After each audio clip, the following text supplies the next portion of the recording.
What do you guys think? Is there an option here you would pick? I mean, I'd...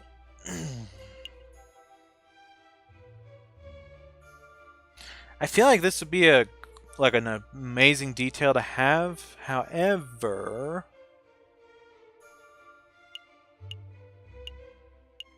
might be pushing too hard at the, as the first question.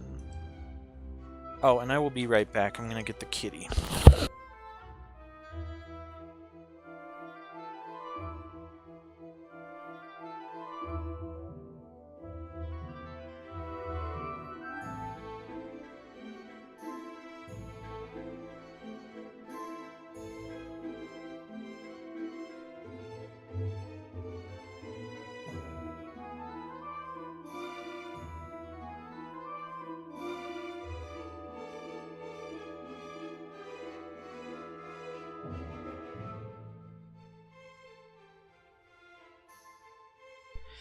Okay, sorry, I'm back. We were alerted and brought to the scene by the housemaid. Now, do we have... we can check the evidence. Vertically enabled housemaid who works for... seems to have a mild... she seems to have a mild case of kleptomania. Okay. Senior... studio photograph. Hold up. The photograph was taken around 7:30. Right? Which has... the photograph has both Coulon and Cataline in it. I think. Although, wait a second, how can they know the time if the clock doesn't work? Red herring? Oh my gosh. I just realized that joke. You silly fellows. Okay, at the scene of the crime... oh wait, I thought it said that it happened at 7:30. Oh.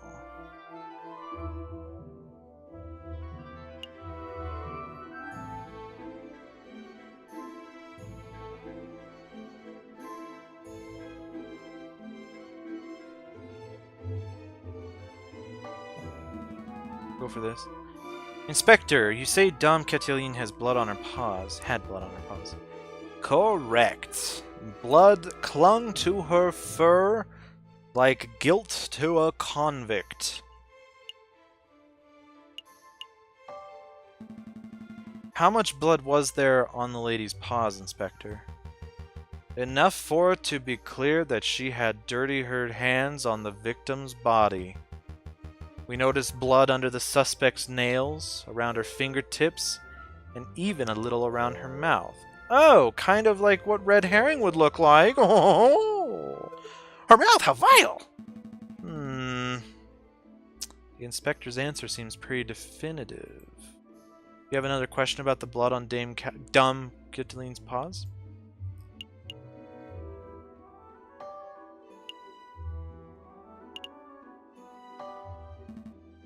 Never mind, I have no more questions about the blood. Falcon, I know it's good to back out when you think of a line of questioning. When you think a line of questioning might not go anywhere.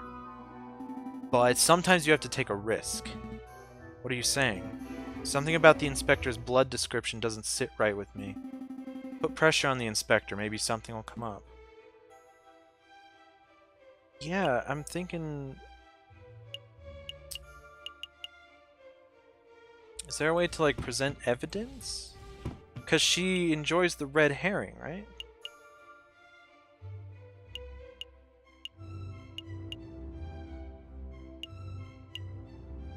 Or no, steak. That's the steak. Rare steak. How do you... this is what I'm talking about, though. This is the issue. It wants us to say, oh, she was eating steak. But how do we get there? That's the question.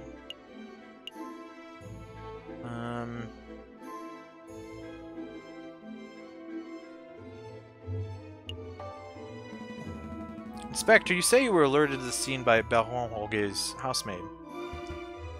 That is correct. What was her name? The housemaid's name was Caroline de Hout. We found her running from Chadu Crinir with tears in her eyes. Coulon. That was the thieving giraffe lady, wasn't it?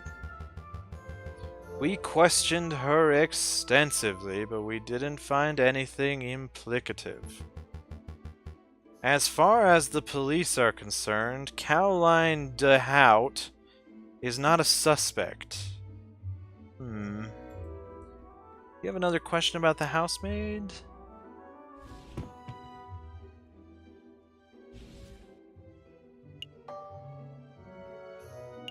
Let's try this again.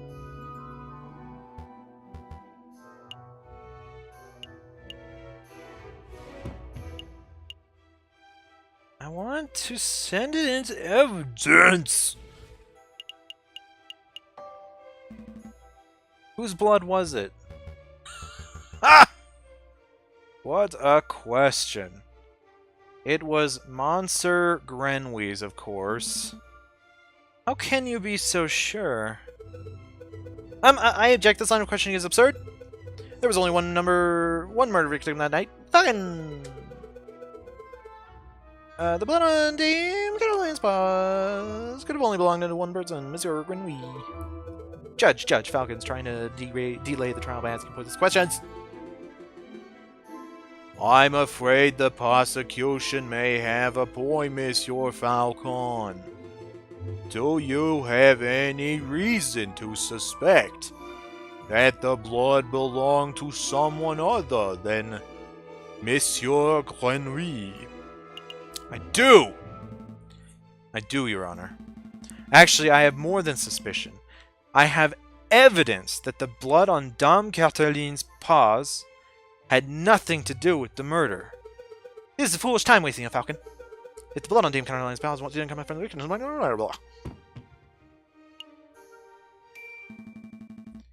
on the evening of the murder, Dame Cataline ate a bloody rare steak. Is this true, Monsieur Rabington? Oh, well, I am in a manner of speaking. I suppose steak may have been on the menu. Then, Inspector, would you acknowledge the possibility that the blood on the lady's paws did not belong to the victim, but rather to the steak?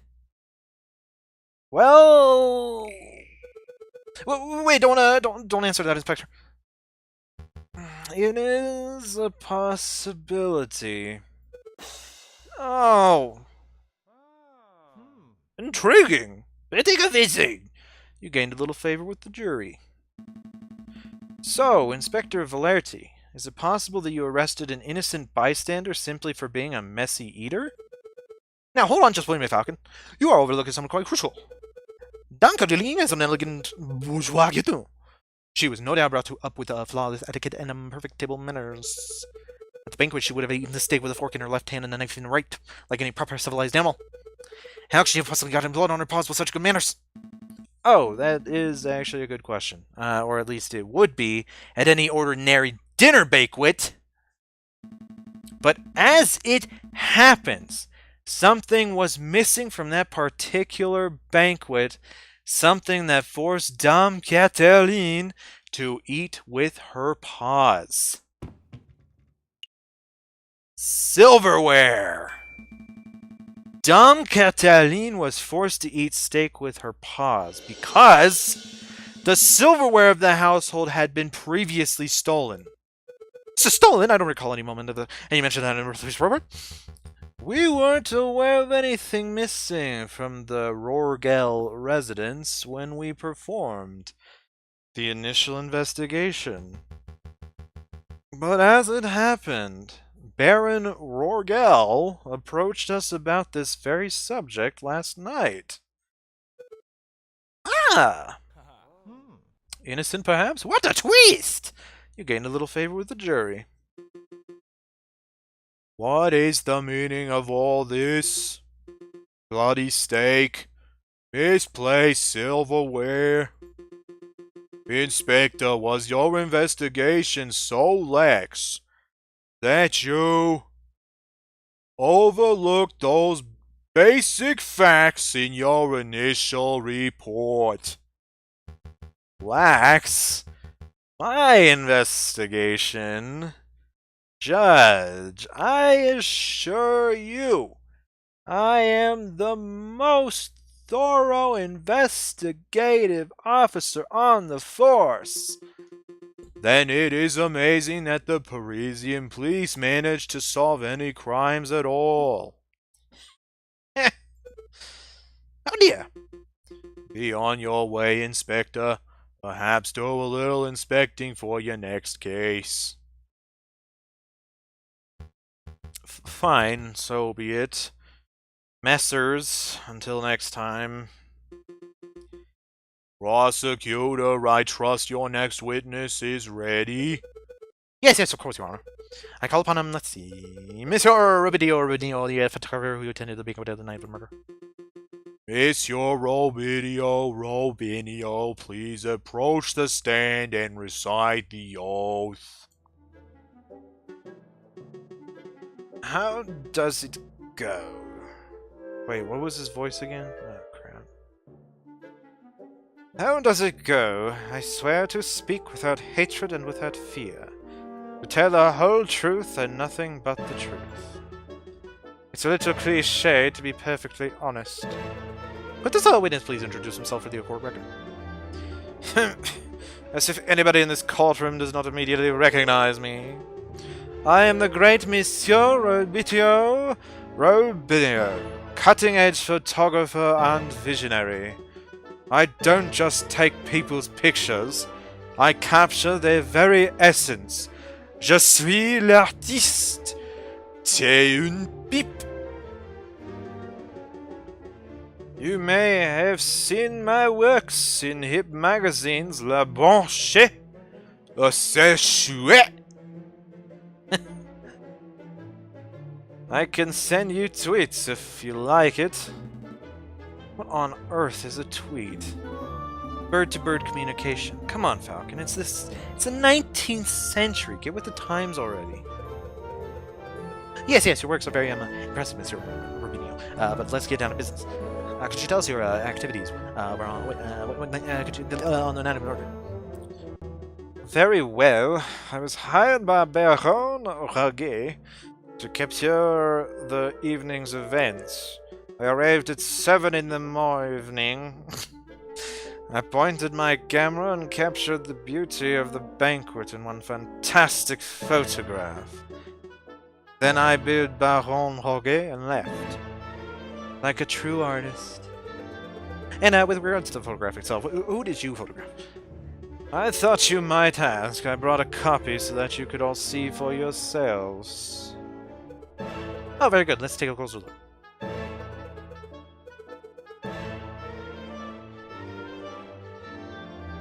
My word, this is the next. Oh, sorry.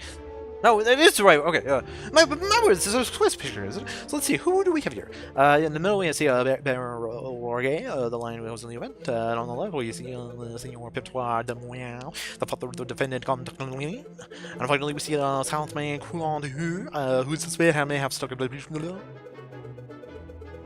As you can see, two people are clearly absent from the photograph. The first is the victim, Monsieur Remy. The second is unvendom. Quite suspicious, would you agree? Just a moment, Monsieur Rabington. This proved nothing. So the defendant and the victim were not photographed with the others. That doesn't mean that they were in the garden together at this point. Hold your horses, Falcon. I'm not done yet. The prosecution may continue. Behind the photographed subjects, we see a wall clock with the time set at 7:30. Now, why is that time significant? Well, as Inspector Valenti told us earlier, that was the exact time the murder took place. Do you see, Falcon? Every suspect has an alibi at the time of